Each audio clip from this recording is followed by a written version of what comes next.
Hello students, in this video we are going to discuss new topic that is thermal equilibrium from fourth chapter thermodynamics. विद्यार्थी मित्रांनो, आपला जो fourth chapter आपण start केलेला आहे thermodynamics या चॅप्टर मधील एक महत्त्वाचा कन्सेप्ट थर्मल इक्विलिब्रियम आज आपण या व्हिडिओमध्ये डिस्कस करणार आहोत. यासाठी आपण दोन एक्झाम्पल बघूया.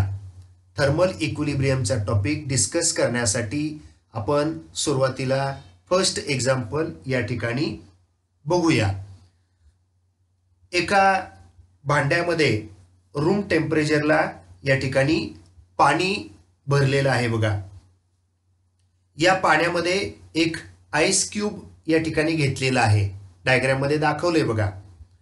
सपोज या आईस क्यूबचे टेम्परेचर आहे 0 डिग्री सेल्सिअस असं आपण मानून चालूया.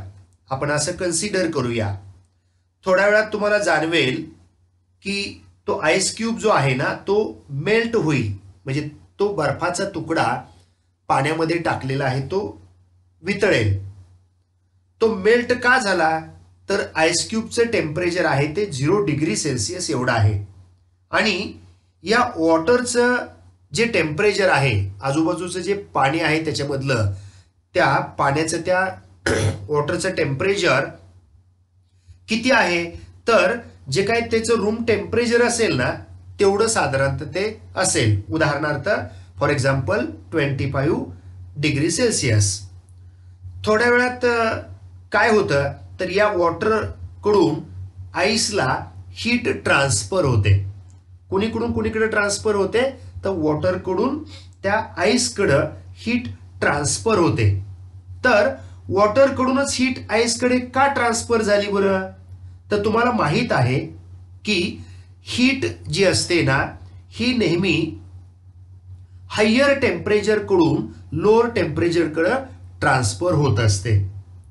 इथं पाण्याचं जे टेम्परेचर आहे ना वॉटरचं हे जास्त आहे बघा. आईस क्यूबचं जे टेम्परेचर आहे ते त्याच्यापेक्षा कमी आहे. आणि त्यामुळे मग ही जी हीट असते ना ही हीट ही पाण्याकडून त्या वॉटरकडून आईसकडे ट्रान्सफर होते. मग ही हीट कधीपर्यंत ट्रान्सफर होणार बरं तर जोपर्यंत आईस क्यूब व वॉटर या दोघांचंही टेम्परेचर सेम होत नाही तोपर्यंत ते ट्रान्सफर होणार. इथं आपण डायग्राम मध्ये दाखवलेले बघा की T1 हे वॉटरचं टेम्परेचर आहे आणि T2 हे आईसचं टेम्परेचर आहे. वॉटरचं टेम्परेचर जास्त आहे म्हणजे T1 is greater than T2. पण ज्यावेळेस तो आईस मेल्ट होणार त्यावेळी वॉटर आणि आईस या दोघांचं टेम्परेचर कसं होणार सेम होणार. म्हणजे T1 is equal to T2 is equal to किती झालं T झालं. दोघांचंही टेम्परेचर सेम झालं. आणि जोपर्यंत हे टेम्परेचर सेम होत नाही तोपर्यंत हीट या ठिकाणी ट्रान्सफर होत राहते. यानंतर आपण सेकंड एक्झाम्पल कन्सिडर करूया. आपण दुसरं एक्झाम्पल या ठिकाणी घेऊ शकतो.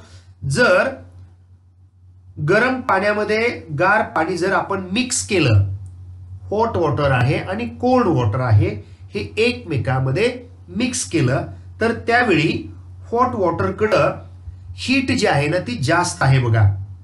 म्हणजे त्याचं टेम्परेचर हे हॉट वॉटरचं हे कसं आहे तर जास्त आहे.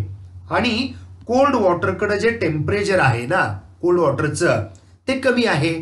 आपण या ठिकाणी हॉट वॉटरचं टेम्परेचर T1 कन्सिडर केलेलं आहे आणि कोल्ड वॉटरचं टेम्परेचर हे आपण T2 कन्सिडर केलेलं आहे. आणि असं लक्षात येतं की थोड्याच वेळात इथं काय होतं की दोघांचंही टेम्परेचर सारखं होतं बघा. हॉट वॉटर ज्यावेळेस आपण कोल्ड वॉटरमध्ये मिक्सअप करतो ना त्यावेळी हॉट वॉटरकडून कोल्ड वॉटरकडं ही हीट काय होत असते ट्रान्सफर होत असते. आणि त्यामुळे दोघांचंही टेम्परेचर सेम झालं. असं का होतं तर हॉट वॉटर कोल्ड वॉटरला हीट ट्रान्सफर करतो बघा. आणि काही वेळानंतर दोघांचं टेम्परेचर सेम होणार. की ही जी कंडिशन आहे ना, या कंडिशनलाच आपण काय म्हणत असतो तर it is called as thermal equilibrium. म्हणजे दोघांचं टेम्परेचर सारखं जोपर्यंत होत नाही तोपर्यंत हीट ट्रान्सफर होत राहते. दोघांचंही टेम्परेचर सेम झालं की या ठिकाणी हीट ट्रान्सफर व्हायची काय होते, बंद होते. म्हणजे दोघांचं टेम्परेचर सेम झालं की ती जी कंडिशन आहे ना, त्याच कंडिशनला आपण काय नाव दिलेले तर थर्मल इक्विलिब्रियम. म्हणजे ज्या ठिकाणी हीट ट्रान्सफर होणं त्या ठिकाणी ते बंद होतं. ज्या कंडिशनला दोघांचंही टेम्परेचर सेम होतं, एक बॉडी आहे या ठिकाणी हॉट व दुसरी बॉडी आहे कोल्ड, जेव्हा दोनही बॉडी एकमेकाच्या कॉन्टॅक्टमध्ये ठेवल्या, क्लोज आपण जर ठेवल्या, तेव्हा हॉट बॉडीकडून कोल्ड बॉडीकडं या ठिकाणी हीट ट्रान्सफर होत असते. कधीपर्यंत हीट ट्रान्सफर चालू असणारे बरं तर जोपर्यंत दोन्ही बॉडीचं टेम्परेचर हे सेम होत नाही.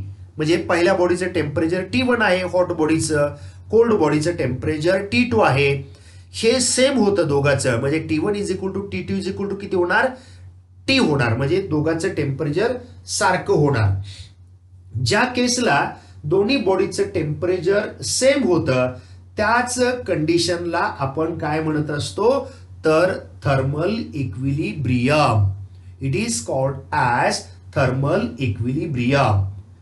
When temperature of both the bodies are same, then these bodies are in thermal equilibrium. म्हणजे ज्यावेळेस टेम्परेचर सारखं होतं त्याच वेळेस आपण त्याला थर्मल इक्विलिब्रियम असं म्हणतो. When temperature of both the bodies, दोन्ही बॉडीचं टेम्परेचर आर सेम सारखं होतं, then these bodies are in thermal equilibrium. त्यावेळी त्या दोन्ही बॉडीज कशा असतात तर थर्मल इक्विलिब्रियम मध्ये असतात.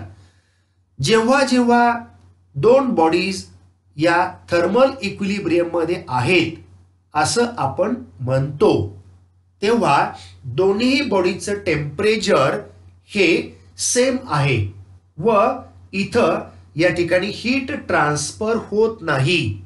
जर दोन्ही बॉडीचं टेम्परेचर जर सेम असेल, फर्स्ट बॉडीचं T, सेकंड बॉडीचं सुद्धा T, दोघांचंही टेम्परेचर जर सेम असेल तर इथं हीट ट्रान्सफर होत नाही. हीट ट्रान्सफर होण्यासाठी टेम्परेचर डिफरन्स पाहिजे, हे लक्षात घ्या. So this is all about the thermal equilibrium. यालाच आपण काय म्हणत असतो, थर्मल इक्विलिब्रियम असं आपण म्हणतो. विद्यार्थी मित्रांनो, यानंतर आपण महत्वाचा कन्सेप्ट टॉपिक डिस्कस करणार आहोत, तो म्हणजे zeroth law of thermodynamics. Thermodynamics मध्ये एकंदर 3 लॉज आपल्याला स्टडी करायचे आहेत. पहिला त्यातला आहे तो झिरोथ लॉ, त्यानंतर फर्स्ट लॉ ऑफ थर्मोडायनॅमिक्स आणि त्यानंतर second law of thermodynamics. Okay, आज आपण या व्हिडिओमध्ये झिरोथ लॉ ऑफ थर्मोडायनॅमिक्स हा स्टडी करणार आहोत. In order to discuss this topic, here we can consider the two systems. दोन सिस्टीम आपण या ठिकाणी कन्सिडर करणार आहोत, system A and system B.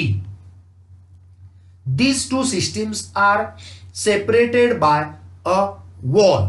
या दोन सिस्टीम एका वॉलनं सेपरेट केलेल्या आहेत. And this wall is known as adiabatic wall. म्हणजे पहिली सिस्टीम A, दुसरी सिस्टीम B, या दोन सिस्टीमच्या मध्ये जी वॉल या ठिकाणी डायग्राम मध्ये आपल्या स्क्रीनवर दाखवलेली आहे यालाच आपण काय म्हणत असतो, adiabatic wall. So we can say that these two systems are separated by adiabatic wall. आणि मग त्यामुळे आपण काय म्हणू शकतो तर या दोन सिस्टीम्स ॲडियाबॅटिक वॉलनं सेपरेट केलेल्या आहेत. Adiabatic wall means the wall which does not allow any exchanges of heat between two systems is known as adiabatic wall. म्हणजे जी वॉल हीट एक्सचेंजला अलाउ करत नाही, पास करू देत नाही, त्या वॉलला आपण ॲडियाबॅटिक वॉल असं म्हणतो. फॉर एक्झाम्पल, सपोज आपण असं मानून चालूया की सिस्टीम एचं टेम्परेचर हे जास्त आहे. समजा सिस्टीम एचं टेम्परेचर आपण T1 कन्सिडर केलेलं आहे व सिस्टीम बीचं टेम्परेचर हे त्याच्यापेक्षा कमी आहे, ते आपण T2 कन्सिडर करूया. मग आपल्या नियमानुसार हीट जी आहे ही हायर टेम्परेचर कडून लोअर टेम्परेचर कडे ट्रान्सफर होणार.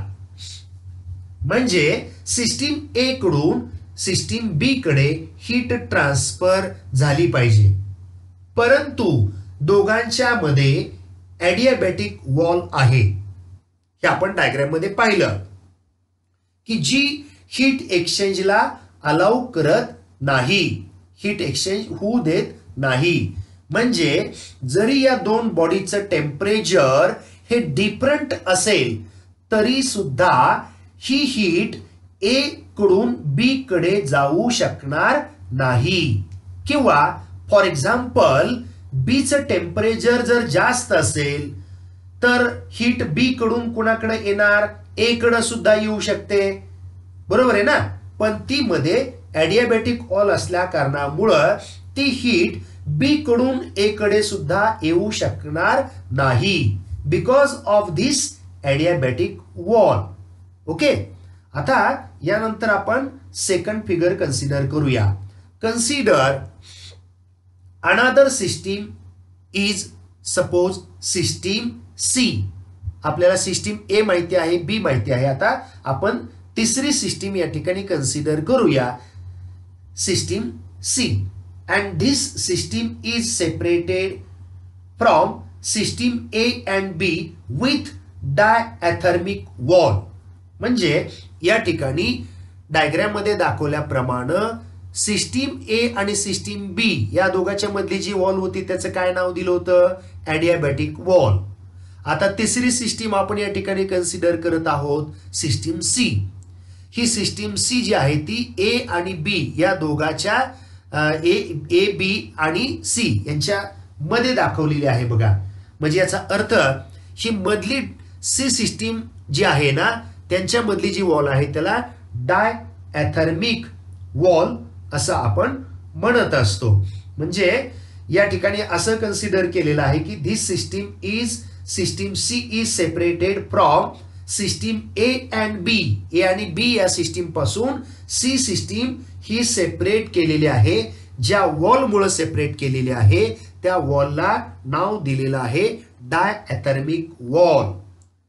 मग आता इथं डायग्राम मध्ये दाखवलेली ही जी वॉल आहे this wall is diathermic wall.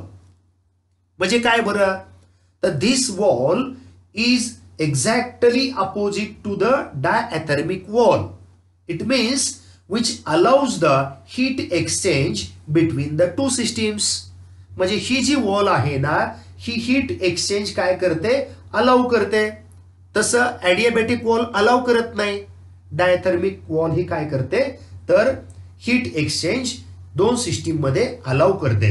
म्हणजे डायथर्मिक वॉल जर मध्ये असेल तर हीट एक्सचेंज होऊ शकतो, हे लक्षात घ्या.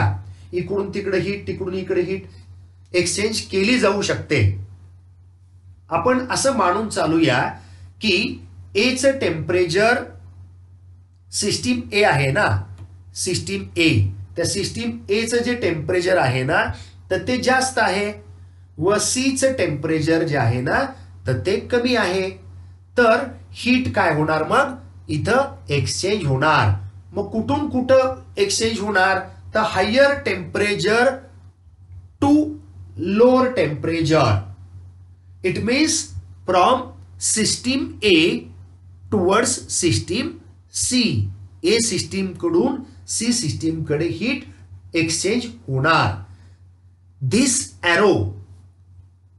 arrow that indicates heat exchange from system A to system C. Okay, हा हीट एक्सचेंज ही जी आहे ती कधीपर्यंत होणार, कुठपर्यंत होणार, तर दोन्ही सिस्टीमचं टेम्परेचर हे जोपर्यंत सेम होत नाही तोपर्यंत हीट एक्सचेंज होत राहणार. मग काही वेळानंतर पहिल्यांदा एचं टेम्परेचर हे जास्त होतं, सीचं टेम्परेचर हे कमी होतं, परंतु हीट एक्सचेंज झाल्यानंतर ए टू सी हे दोन्ही सिस्टीमचं टेम्परेचर सेम होणार. म्हणजे सिस्टीम ए आणि सिस्टीम सी चं टेम्परेचर कसं झालं आता, सेम झालं. So system A attains temperature capital T and system C also attains temperature T. म्हणजे सिस्टीम ए चं टेम्परेचर हे कॅपिटल टी आहे आणि सिस्टीम सी चं सुद्धा टेम्परेचर किती होणार, तर कॅपिटल टीच होणार. Now temperature of both system is same. आता दोघांचं टेम्परेचर सारखं झालं. It means that two systems attains the thermal equilibrium. म्हणजेच आपण काय म्हणतो की या दोन सिस्टीम कशामध्ये आहेत, थर्मल इक्विलिब्रियम मध्ये आहेत. या दोन सिस्टीम्स कशा आहेत, तर थर्मल इक्विलिब्रियम मध्ये आहेत असं आपण म्हणू शकतो. पहिल्या त्या थर्मल इक्विलिब्रियम मध्ये नव्हत्या, कारण दोघांचंही टेम्परेचर कसं होतं, डिफरंट होतं. पण आता ए आणि सी सिस्टीमचं टेम्परेचर कसं झालं, तर सेम झालं. आणि म्हणून आपण काय म्हणतो त्यांना, ह्या दोन्ही सिस्टीम्स कशा आहेत, ए आणि सी थर्मल इक्विलिब्रियम मध्ये आहेत. ओके, आता यानंतर आपण नेक्स्ट डायग्राम बघूया. आता आपण असं मानून चालूया की बी आणि सी च रिलेशन बघताना सी चं टेम्परेचर हे बी पेक्षा जास्त आहे. ओके, कोणत्याचं टेम्परेचर जास्त आहे बरं, सिस्टीम सी चं टेम्परेचर जास्त आहे. कुणापेक्षा, बी पेक्षा. त्यामुळे हीट कुणीकडून कुणीकडे ट्रान्सफर व्हायला पाहिजे, तर सी कडून बी कडं. मग हीट एक्सचेंज कुठून कुठं होणार, तर सी कडून बी कडे. कधीपर्यंत होणार, तर जोपर्यंत दोघांचं टेम्परेचर हे सेम होत नाही तोपर्यंत. मग थोड्या वेळानंतर बी आणि सी चं टेम्परेचर हे सेम होणार. सी चं टेम्परेचर समजा आहे कॅपिटल टी व बी चं सुद्धा नंतर किती झालं, तेवढंच झालं, म्हणजे ते सुद्धा झालं capital T. Now we can say that system B and system C are in thermal equilibrium. मग आपण काय म्हणू शकतो, सिस्टीम बी आणि सिस्टीम सी चं टेम्परेचर जर सारखं झालं तर आपण असं म्हणू शकतो की या दोन सिस्टीम्स सी आणि बी या कशा आहेत, तर थर्मल इक्विलिब्रियम मध्ये आहेत. कारण दोन्ही सिस्टीमचं टेम्परेचर हे आता सेम आलं आणि ते किती आलं, तर कॅपिटल टी. आता आपण नेक्स्ट फिगर बघूया, नंबर 4. आता जर शेवटी म्हणजे लास्टली आपण जर तुम्ही ही ॲडियाबॅटिक वॉल जी आहे दोन सिस्टीमच्या मधली, ए आणि बी च्या मधली जी ॲडियाबॅटिक वॉल आहे ना, ती समजा रिमूव्ह केली, काढून टाकली, म्हणजे दोघांच्या मध्ये कुठल्याही प्रकारची वॉल आता इथं राहिलेली नाही. डायग्राम मध्ये दिसतंय बघा. मग हीट एक्सचेंज होऊ शकतो का बरं, इकडून तिकडे हीट जाऊ शकते का बरं, तर हीट एक्सचेंज होऊ शकते. जर टेम्परेचर डिफरन्स असेल तर मग तुम्ही काय बघायचं, तुम्ही इथं या ठिकाणी काय पाहताय मग डायग्राम मध्ये, तर ए चं टेम्परेचर हे किती दिलेले बघा, सिस्टीम ए चं टेम्परेचर आहे कॅपिटल टी व सिस्टीम बी चं टेम्परेचर सुद्धा किती आहे, कॅपिटल टीच आहे. मग जर ही ॲडियाबॅटिक वॉल दोघांच्या मधली जर रिमूव्ह केली तर there is no heat exchange, म्हणजे या दोघांच्या मध्ये हीट एक्सचेंज होणार नाही. There is no heat exchange between system A and system B. It means that A and B having the same temperature, capital T and capital T. दोघांचं temperature सेमच आहे, capital T आणि capital T. आणि त्यामुळं या ठिकाणी heat exchange होणार नाही. So system A and system B are also in thermal equilibrium. आणि म्हणून मग आपण काय म्हणू शकतो की या दोन्ही सिस्टीम्स ए सिस्टीम आणि बी सिस्टीम या कशामध्ये आहेत तर थर्मल इक्विलिब्रियम मध्ये आहेत. कारण दोघांचं टेम्परेचर कसं आहे तर दोघांचं टेम्परेचर सेमच झालेलं आहे. आणि ते किती दाखवलंय डायग्राम मध्ये तर कॅपिटल टी दाखवलेलं आहे. This is the 0th law of the thermodynamics. यालाच आपण काय म्हणत असतो आतापर्यंत फिगर 1, 2, 3, 4 याचं जे एक्सप्लेनेशन आपल्या समोर मांडलेलं आहे डायग्रामच्या मदतीने एक्सप्लेन केलेलं आहे यालाच आपण काय म्हणत असतो 0th लॉ ऑफ थर्मोडायनॅमिक्स.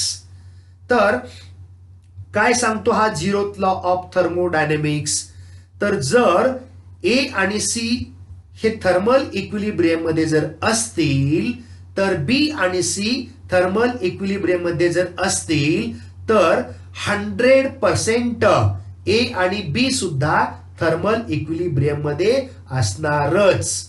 म्हणजे थोडक्यात अर्थ लक्षात आला का बघा. ए आणि सी जर थर्मल इक्विलिब्रियम मध्ये आहे असं आपण म्हणत असू, बी आणि सी पण थर्मल इक्विलिब्रियम मध्ये आहे असं आपण जर म्हणत असू तर 100% आपण असं पण म्हणू शकतो की ए आणि बी सुद्धा थर्मल इक्विलिब्रियम मध्ये असणारच. And this is the 0th law of thermodynamics. आपण याचं स्टेटमेंट परत एकदा या ठिकाणी बघूया. स्टेटमेंट असं दिलंय बघा. If two systems R in thermal equilibrium. जर दोन सिस्टीम या थर्मल इक्विलिब्रियम मध्ये आहेत. कुठल्या दोन सिस्टीम तर बघा ए अँड सी. कुठल्या दोन सिस्टीम्स तर A and C. This is the first system. त्याला आपण फर्स्ट सिस्टीम असं म्हणू. And B and C this is the second system. Okay. म्हणजे ए आणि सी ही पहिली सिस्टीम झाली आणि बी आणि सी ही काय झाली दुसरी सिस्टीम झाली. दीज टू सिस्टीम्स म्हणजे कोणकोणत्या ए अँड सी ही पहिली अँड बी अँड सी ही दुसरी आर इन थर्मल इक्विलिब्रियम. या दोन्ही थर्मल इक्विलिब्रियम मध्ये आहेत. कुणाबरोबर तर विथ द थर्ड सिस्टीम. कुणाबरोबर इक्विलिब्रियम मध्ये आहेत तर तिसऱ्या सिस्टीम बरोबर इक्विलिब्रियम मध्ये आहेत. म्हणून आपण असं म्हणूया की पहिली सिस्टीम ए दुसरी सिस्टीम बी या दोन्ही सिस्टीम्स या सी सिस्टीम बरोबर थर्मल इक्विलिब्रियम मध्ये आहेत. पहिली सिस्टीम झाली ए दुसरी झाली बी. ओके. आणि या दोन जर थर्मल इक्विलिब्रियम मध्ये असतील तर या दोन्ही सी सिस्टीम बरोबर थर्मल इक्विलिब्रियम मध्ये आहेत. इट मीन्स ए इज म्हणजे ए कडून सी कडे ही ट्रान्सफर होते, बी कडून सी कडे ही ट्रान्सफर होत असते. Then we can say that A and B are also in thermal equilibrium. आणि म्हणून आपण काय म्हणू शकतो ए आणि बी या दोन्ही सुद्धा कशा आहेत in thermal equilibrium. Okay. Thank you.